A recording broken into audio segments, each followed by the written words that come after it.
The gavel's final thud echoed like a death knell in the sterile courtroom, sealing my fate. "Divorce granted," Judge Albright intoned, his voice devoid of sympathy, "and the court finds in favor of Mr. Michael Thorne regarding asset division, citing prenuptial agreements." My world, once a gilded cage, shattered around me, fragments of my 20-year marriage scattering like dust. Michael, resplendent in a custom-tailored suit that seemed to mock my threadbare dignity, smirked from across the aisle, his arm draped possessively around the younger model, his newly minted fiancée, a woman whose youth and flawless skin screamed the reasons I was being discarded. My lawyer, a tired man named Mr. Henderson, simply patted my shoulder, a gesture of hollow comfort. I owed him more than I could ever hope to repay, a crushing debt that would now drown me in the very poverty Michael had orchestrated. If you've ever felt the ground crumble beneath your feet, if you've ever been discarded like yesterday's trash,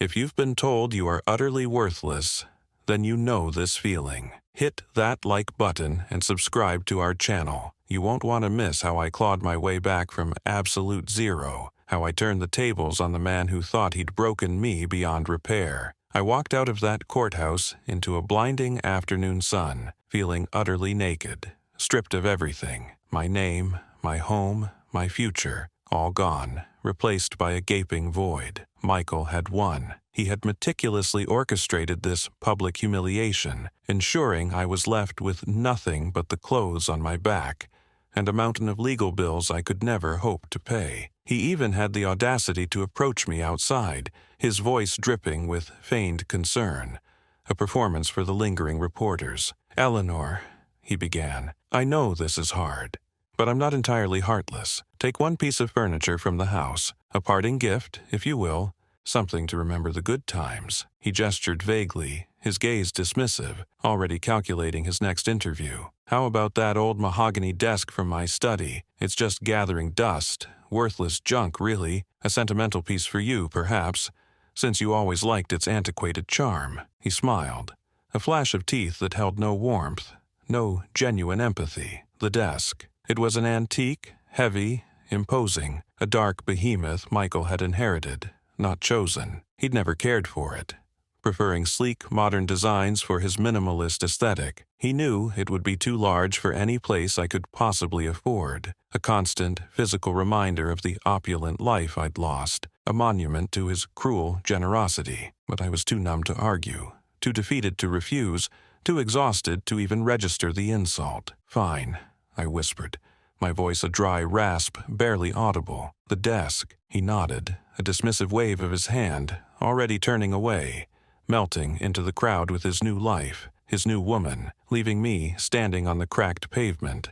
the sun beating down, a parched, desolate landscape stretching before me, days blurred into a hazy, suffocating daze of disbelief and despair. My new apartment was a stark contrast to the sprawling mansion I'd called home for 20 years. It was small, cramped, and smelled faintly of stale cigarettes and the lingering scent of past tenants' desperation. The movers had struggled with the desk, grunting as they wedged it awkwardly into the living room, where it dominated the space, a dark, hulking monument to my ruin. It was too big, too heavy, too much. Every time I looked at it, the bitter taste of Michael's condescension filled my mouth. He had truly thought it worthless. He had thought me worthless. I spent my days in a daze, staring at the peeling paint, the worn carpet, the unyielding mass of the desk. It felt like a cage, shrinking around me with each passing hour.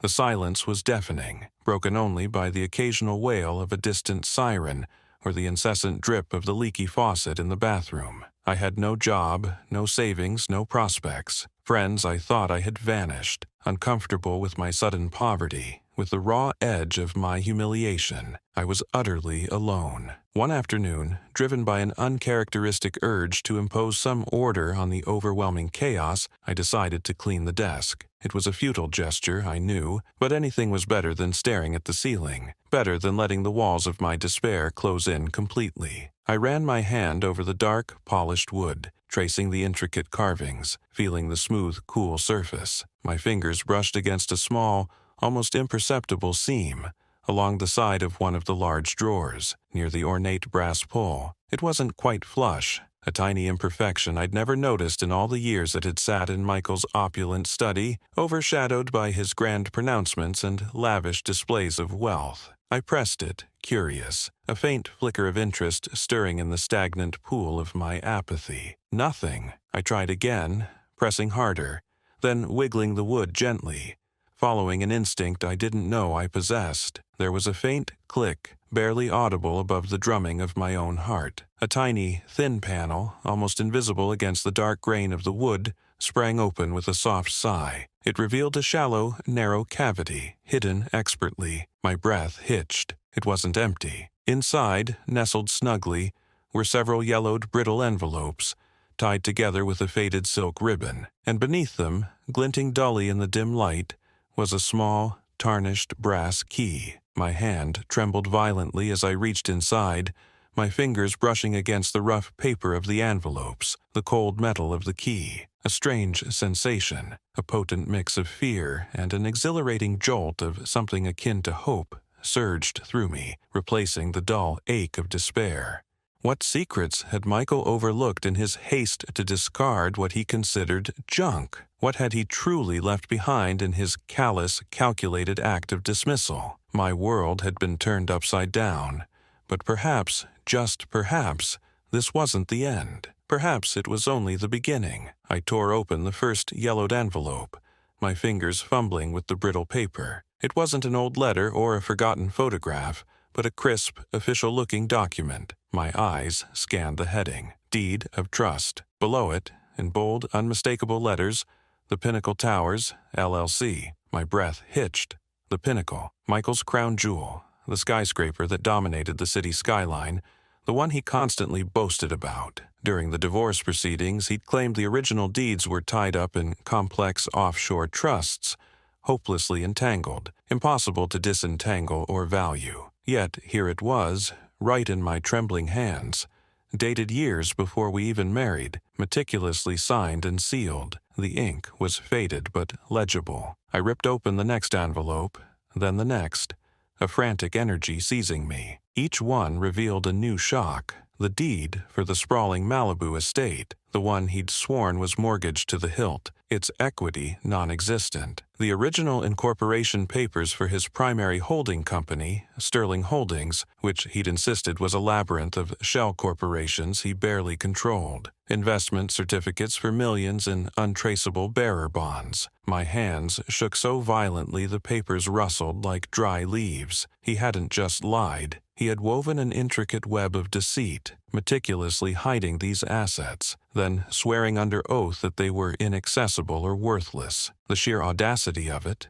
the cold calculation, made my stomach churn. The humiliation of the courtroom, the judge's dismissive gaze, Michael's triumphant, knowing smirk, it all replayed in my mind. But this time I saw it through a new, searing lens. He wasn't just a wealthy man protecting his fortune. He was a cheat, a manipulator, a thief of dignity and truth. A raw, furious heat ignited within me, burning away the despair that had suffocated me for weeks. I wasn't helpless, not anymore. I wasn't just a discarded wife. I had been handed the very weapons he'd used to destroy me, the blueprints to his empire. He thought them worthless, a final, mocking gesture of his contempt. He had no idea what he had done. I spent the rest of the night hunched over the desk, the cheap lamp casting a harsh, unforgiving glow on the damning papers. My old laptop, its fan whirring loudly in the dead quiet of the cramped apartment, became my only companion. I began to research, typing keywords with a newfound intensity, authenticating property deeds, corporate registry lookup, offshore investment structures, safety deposit box laws. Each search result, each confirmed detail,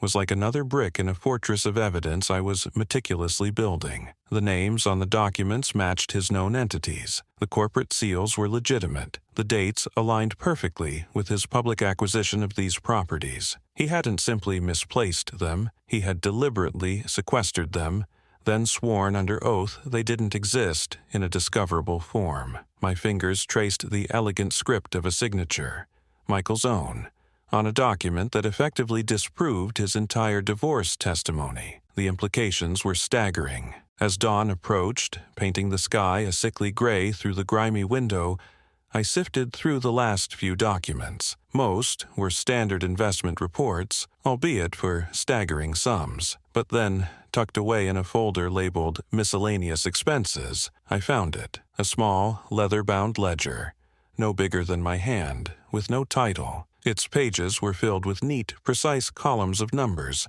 but the entries weren't standard accounting. They were cryptic.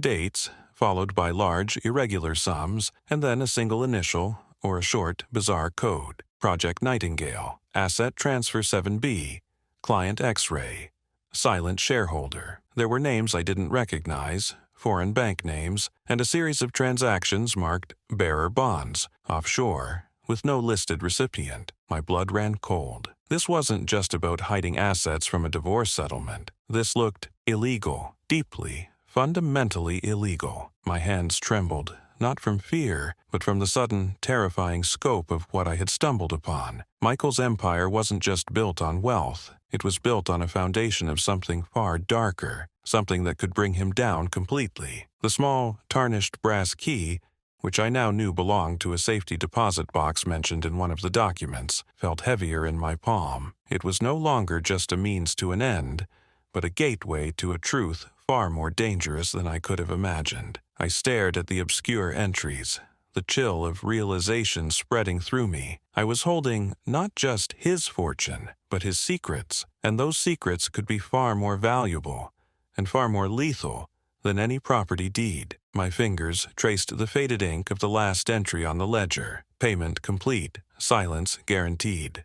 Project Blackout initiated. The apartment was silent, but my mind roared with a terrifying new clarity. I knew, with chilling certainty, that this was just the beginning. The air in Elias Vance's office was cool, quiet, and smelled faintly of old leather and new money. He leaned back in his chair, fingers steepled, his gaze unblinking as I finished. So, hypothetically, a friend of yours came across these documents, original deeds, investment certificates, a ledger with some rather unusual entries. And this friend knows that these assets were, let's say, conveniently overlooked in a recent high-stakes divorce. His voice was calm, but I saw the flicker of something sharp in his eyes.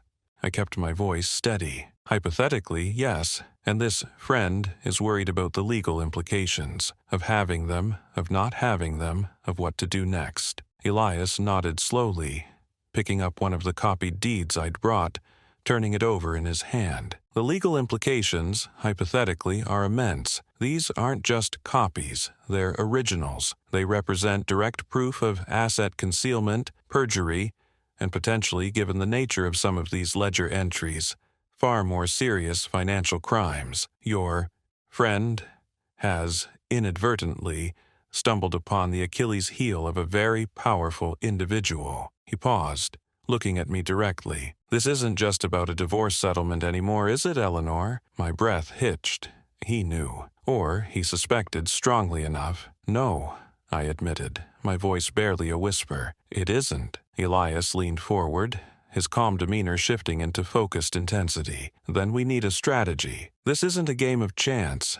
This is a surgical strike. We need to understand every piece of leverage, every legal loophole Michael might try to exploit, and then we hit him where it hurts the most. Meanwhile, Michael was starting to unravel. I saw it on the news, heard it through whispers from mutual acquaintances, even received an email from a former cleaner at the mansion complaining about his temper. His multi-million-dollar deal to acquire a chain of boutique hotels was hitting inexplicable snags. The original title deeds for the Santa Monica property are missing, Michael, I overheard his lead lawyer, Mr. Thompson, say during a heated phone call I strategically placed myself to intercept in the lobby of the building where his office was. We've checked everywhere. Without them, the bank won't release the funds. Michael's roar echoed even through the thick office door. Find them. They're somewhere. This deal is worth billions. Thompson's voice dropped, barely audible. We've also had an anonymous tip to the SEC about some discrepancies in your offshore accounts. It's likely nothing, but it's delaying the audit. I smiled thinly.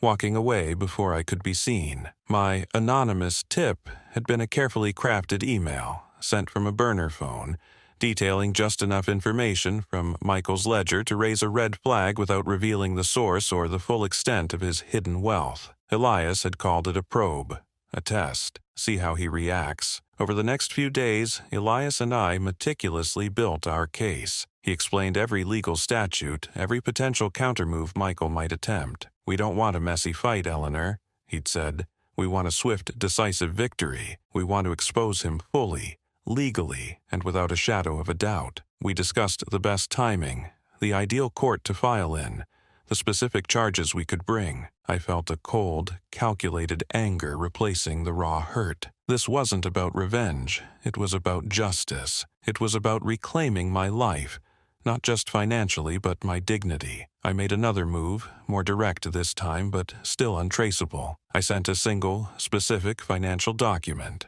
a loan agreement from an obscure shell corporation Michael owned, listed as dormant in his public filings but very active in the hidden ledger, to a journalist I knew had a reputation for digging deep into corporate corruption. The document, while not the deeds themselves, was enough to hint at a larger hidden network of assets. The article, published online under an anonymous byline, didn't name Michael directly, but it outlined a hypothetical case so similar to his situation that it couldn't be ignored by anyone who knew him. Michael's paranoia escalated. His public appearances became more erratic, his answers to reporters more terse. He fired several long-standing employees convinced someone was leaking information. I saw him on a news clip, his face drawn, eyes darting. He was losing control. Then came the call that would break him. I was having coffee with Elias, reviewing the final draft of our legal petition, when my phone buzzed with an unknown number. I let it go to voicemail. A few minutes later, the message came through. It was Michael's lawyer, Thompson,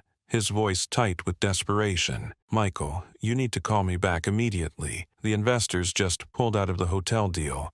They found out about the SEC inquiry, but worse, Michael, the original deeds for all the properties, the ones we said were lost, they've been filed with the county clerk. Someone just used them to put a lien on every single one of your major assets. We're completely frozen, every single one of them. And without that proof of ownership, this entire deal, everything, it's collapsing. Michael, do you have any idea how this happened? Do you know who could possibly have done this?" I heard Michael's muffled roar in the background, a sound of pure, unadulterated fury and disbelief. Thompson's voice continued, strained. "He's tearing his office apart. He's asking about that old desk, the one you let Eleanor keep." There was a beat of silence, then a chilling clarity in Thompson's voice as he spoke to Michael. Not to me. "No, Michael, that's impossible. She couldn't have," but I knew Michael heard it. The empty space where the worthless desk once stood. The pieces clicked into place for him, the puzzle of his unraveling empire suddenly making horrifying sense. I listened as Michael's voice rose, a guttural scream of realization that cut through the phone line. He knew, and he was coming for me. The knock came at dawn, sharp and insistent, rattling the cheap doorframe of my apartment. I had barely slept, the weight of the previous day's legal filings pressing on me. I knew it was Michael. He wouldn't wait. My lawyer, Ms. Davies, had warned me he'd be desperate, but I hadn't anticipated his speed.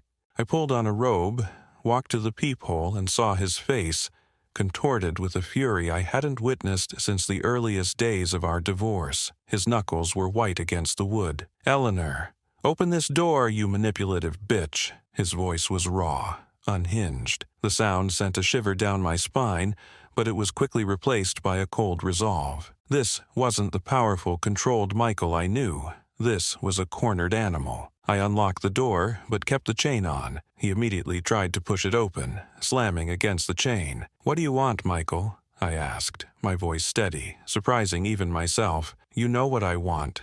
The documents. Give them back now, Eleanor, or you'll regret it. You have no idea who you're messing with." He gestured wildly, his eyes darting. His silk shirt was rumpled, his hair disheveled. He looked like he'd been awake for days. "They're not mine to give back, Michael. They're evidence, and they're with my lawyer." I watched his face drain of color. "No, you can't. My deals, they're collapsing. The properties are frozen. You think this is a game? He lunged again, rattling the chain violently. I'll give you anything. Name your price. The beachfront house? The yacht? Just give them back, Eleanor, please. His voice shifted, desperate. The switch was jarring. You left me with nothing, Michael. You made sure I had nothing. Now you have nothing. It's called justice. I saw his jaw clench, his eyes narrowing to slits. You'll regret this, Eleanor. You will regret this more than anything you've ever done, he hissed, his voice dropping to a dangerous whisper. He pulled back, his face a mask of pure hatred, and spun on his heel, stomping down the hallway. I waited until I heard the elevator ding, before slowly unchaining the door and closing it, my hands trembling. The confrontation had solidified my resolve. There was no turning back. The legal machine, once so slow and dismissive of me, now moved with terrifying speed.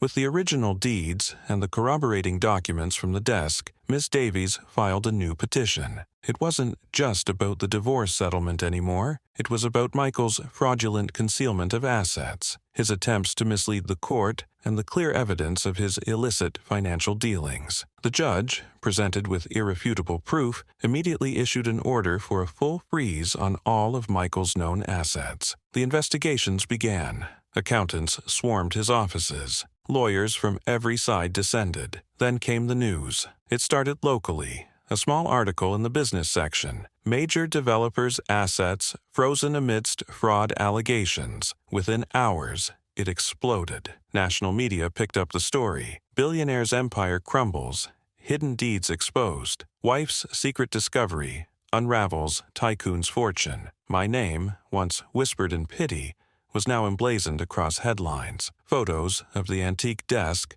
blurry and grainy from the initial police evidence, were everywhere. Reporters camped outside my building. My phone rang incessantly with requests for interviews, for comments, for details about Michael's younger model, who, the papers gleefully reported, had packed her bags and left him the moment his credit cards stopped working. Michael's carefully constructed facade of power and respectability shattered into a million pieces. I watched a news report on a small, portable TV Ms. Davies had lent me. Michael, surrounded by a phalanx of grim-faced lawyers, was being hounded by reporters as he left the courthouse. He looked gaunt, his expensive suit hanging on him. He stumbled once, caught himself, and glared at the cameras. A broken man. It wasn't the triumphant moment I might have imagined. It felt hollow, watching a life unravel that had been so intertwined with my own. The victory wasn't sweet, it was a grim necessity. 2 nights later, I woke to a crash from the living room. My heart leaped into my throat. I grabbed the heavy flashlight I kept by my bed and crept out. The window was smashed, glass glittering on the threadbare carpet. A figure was silhouetted against the pale city lights, fumbling through the papers scattered on the antique desk. "Michael, get out!" I shouted, my voice surprisingly strong. He spun around, his face illuminated by the faint glow of a streetlight. He had a small crowbar in his hand. "Where is it, Eleanor? Where are the rest of them?" he snarled, taking a step towards me. His eyes were wide, manic. "I know there's more.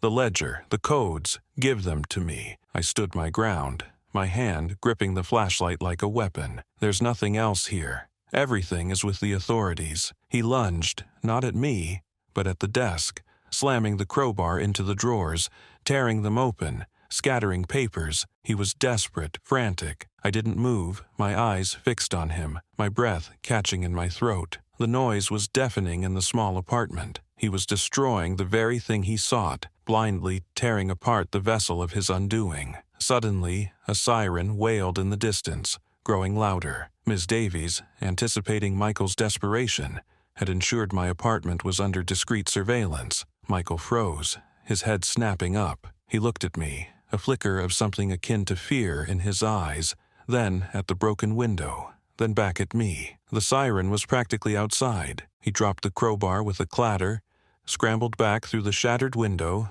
and disappeared into the night. Moments later, police officers swarmed my apartment. They took my statement, surveyed the damage, and assured me Michael wouldn't be bothering me again. He was apprehended a few blocks away, still ranting, a broken man. I watched from my window as they led him into a patrol car, his head down, his shoulders slumped. The flashing blue and red lights painted the street in an eerie dance. The battle was finally over.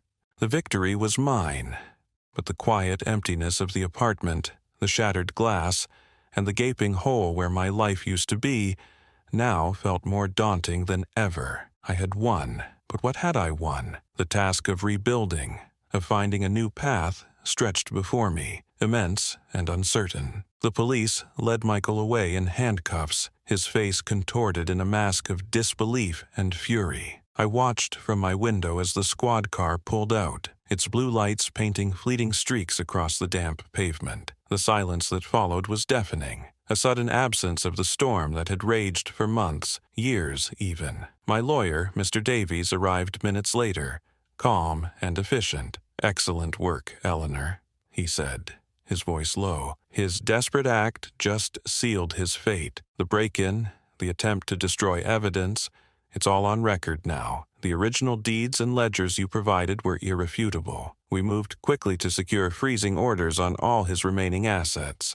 The fraud charges will stick. Over the next few weeks, my life became a blur of legal meetings and document signings. I sat across from Mr. Davies in his office, the stack of papers between us growing taller with each session. He explained the intricacies of asset recovery, the liquidation process, and the full extent of Michael's financial malfeasance. The hidden ledgers revealed a complex web of shell corporations and tax evasions that went far beyond what I'd imagined, catching the attention of federal authorities. Michael's empire didn't just crumble, it imploded. His supposed partners vanished, his accounts were seized, and the younger model was nowhere to be seen, having apparently left him the moment the news broke. I signed the necessary forms, authorizing the sale of properties that were once Michael's, now rightfully mine by the court's decree. I didn't feel triumph, only a quiet sense of justice being served, a heavy weight finally lifting. "What will you do with it all?" Mr. Davies asked one afternoon, gesturing to the financial projections on his screen. The numbers were staggering, far more than I'd ever had in my life. I looked at the spreadsheet, not seeing dollar signs, but rather the faces of people Michael had exploited, the opportunities he'd stolen, the quiet lives he'd disrupted. "I won't live like him," I stated, the words firm and clear. "I want to invest in something real, something that helps. I've been researching local community projects, a vocational school for displaced workers, a women's shelter that needs expansion. I want to put the funds towards building, not just accumulating." Mr. Davies nodded, a rare smile touching his lips. "A wise choice, Eleanor. One I suspect will bring you far more satisfaction than any offshore account." The antique desk, the very object of my humiliation and ultimate salvation, became a focal point. It was too large for my small apartment, a constant reminder of the past. One sunny afternoon, I called a local historical society. "I have an antique mahogany desk," I explained, "with a unique history. It helped uncover a significant financial fraud case. I believe it could be a powerful teaching tool, a symbol of how truth can be hidden in plain sight." They were intrigued. A few days later, a team arrived to carefully transport it. Before they left, I ran my hand over the smooth, dark wood, tracing the faint outline of the hidden compartment. It wasn't just furniture, it was a silent witness, a monument to my resilience. I didn't need to keep it to remember its lesson. With the legal battles behind me and my financial future secured, I started rebuilding my life. Piece by piece, I moved into a modest, sunlit house in a quiet neighborhood, large enough for comfort, but not for excess. I enrolled in a local pottery class, the feel of the clay grounding me in the present.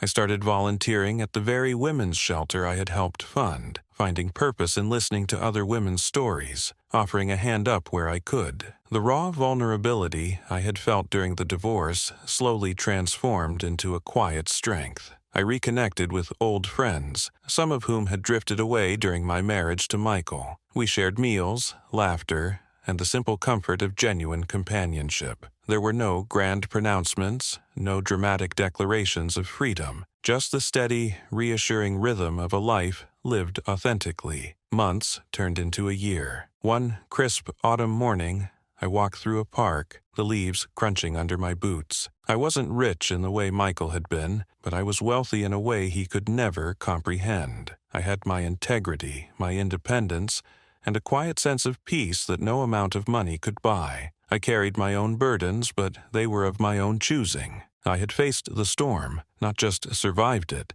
but emerged stronger, clearer. The sun warmed my face and I smiled, a real smile, not one I had to fake for anyone. I wasn't defined by trauma or sudden wealth, but by the quiet strength and integrity with which I'd handled an extraordinary situation. I hadn't just reclaimed my life, I had redefined what it meant to live,